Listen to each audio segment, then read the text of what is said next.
Take a look at this forum post.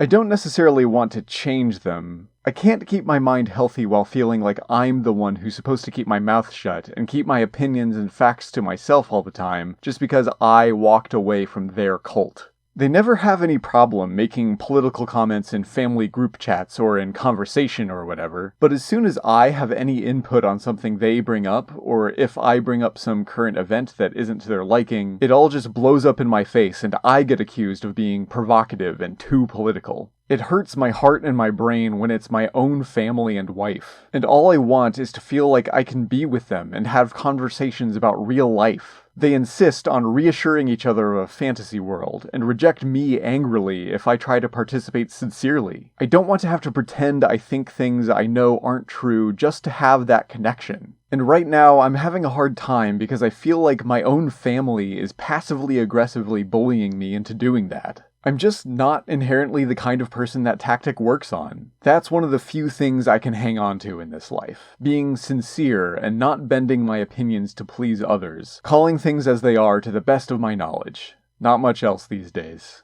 I would get it if you thought this came from QAnonCasualties, but this was a post on one of the most popular far-right extremist conspiracy boards. It's uncanny how exchangeable this could be between the two with no one batting an eye. It's even disorienting. For someone struggling with a conspiracist in their life, it's like being gaslit by their own reflection in the mirror.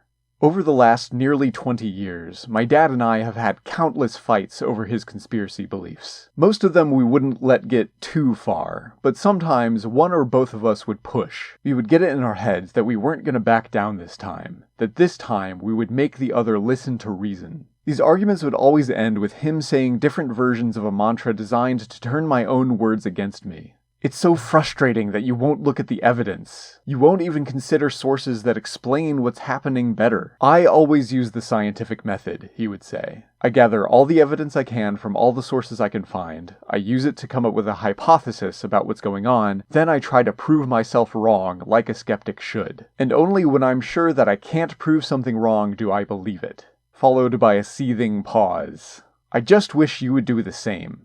And goddammit if I'm not the same person as my dad, all the way down to the wordy navel-gazing self-seriousness. So it hits like a truck, and for most of my life I've never really known how to respond. I'm sure most people with a conspiracist in their life have experienced something like this, and it's probably the most maddening part of the entire struggle. But it's not so much like being gaslit by your own reflection in the mirror, it's your shadow on the wall. The questions the shadow wants you to face are, am I really like these people? Are the things I share with others for support just the same as what they say to other conspiracists? If you felt the anxiety that the delusional projections of conspiracists can douse you with, please know that you're not crazy. And there are answers to these questions that I hope will help.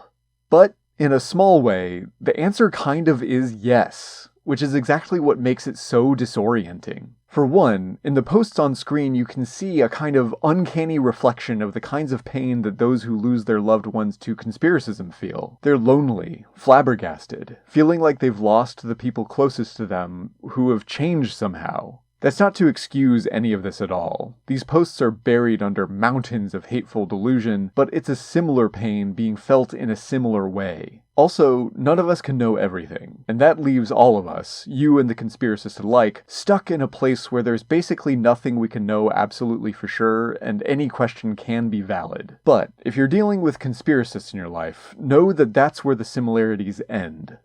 The deepest hook that conspiracy thinking can get in your brain is the way it turns any uncertainty into ironclad truth. A person who is at least trying to use rational inquiry will be able to say, I might be wrong, but this is why I think what I believe is reasonable. While the conspiracist, stuck in a mindset of authoritarian certainty, will say, I might not be right, but you can't tell me that I'm wrong. Any question might be valid. But, in Masha Gessen's words via John Brinkman, they need to know the answer before they have the answer.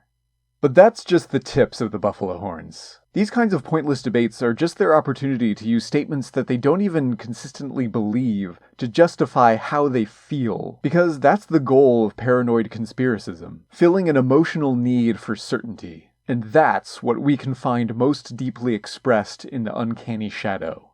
A lot of what you find on these conspiracist boards, but please don't go looking, spews hatred and paranoia that expresses the obvious emotional needs of bitter internet trolls. But much more arresting, and even chilling, are the people looking for connection and purpose. My dad has always had issues with maintaining relationships. Family, friends, work, marriage, even his connections to high-profile conspiracist personalities. Any one of them isn't likely to last long. It's not that he has a fear of commitment, he got married 3 times after all, but he's always been extremely sensitive to being disappointed by relationships. Whenever they get painful or messy or exhausting, he soon decides to give up. And now he pretty much just has one left. I don't want to make too much of my dad as a mold for all conspiracists, though he was one of the OG 9/11 truth influencers. But I think this desire for connection paired with an aversion to the humbling struggle with complex relationships explains what's happening in these conspiracist forum posts.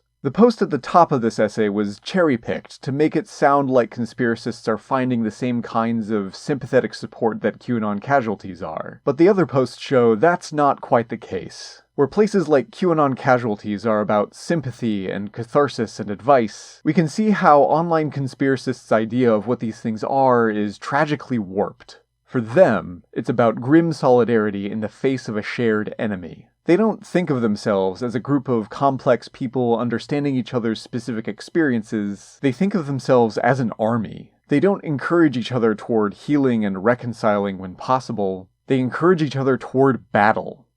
I don't think it's hard to say that the best communities are in family, friends, and local hobby, volunteer, and activist groups. Places where people need to interact with the whole of others, including the parts that are different from them, where they need to use tact and make compromises to build connections. We understand that places like QAnonCasualties, while they're many great things, are only a tiny part of that. Online conspiracists, in a phrase, can't handle that. They need connection with a community that validates them and their beliefs without challenge. They need one that tells them they're special and righteous and they're chosen to triumph in the coming catastrophe. In the case of this one post, they even need to be told they're ordained by fate to return as a leader of the community that rejected them. A complicated, messy, diverse, real-life community can't do that for them. My dad has been disappointed by them too many times. But an imaginary online one can.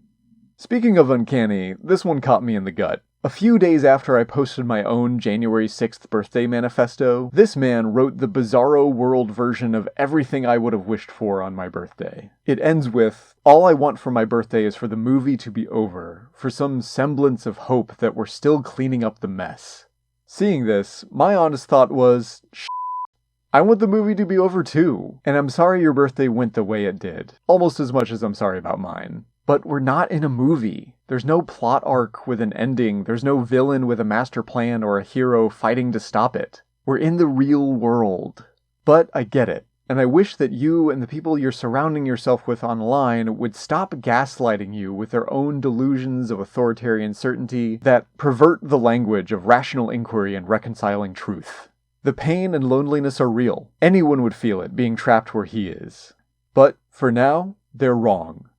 There are answers to my dad's mantra. His most trusted sources include anonymous conspiracy rumor mills, and he can never disprove his own beliefs because they're unfalsifiable. But this isn't about arguing with things they say, but that they don't even consistently rationally believe. It's about resisting the gaslighting their delusions inflict on you. You are like them. You're like them in that you're human and you don't know everything and you need connections with other people. But as long as you understand your limitations, approach facts with humility, and try to make connections across and despite differences, you are not doing the same as them. Don't let them make you think you are.